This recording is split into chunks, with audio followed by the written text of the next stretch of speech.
let's start that how to install Python in your machine. So you can go and open Google, and after that you can write Python here. This page will come, and welcome to python.org. You need to click on that. You need to go to the download options, and here you can find download Python install manager.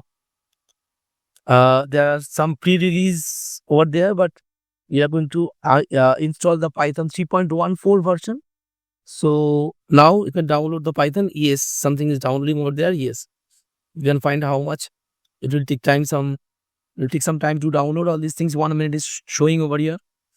So you know that we are developing this course for everyone, those who are working in working professionals, and those who are want to learn Python by their own in a self mode way. So they also can learn from here, and we are going to display you that how to write the programs. Yes, the internet connection is quite fast. That's why Python manager.msix is already installed. Now we need to install that one.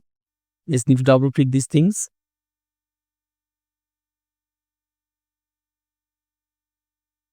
Install Python.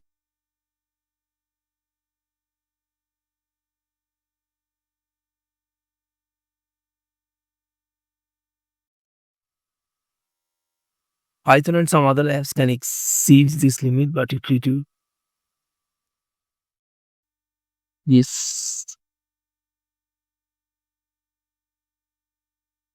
yes, this.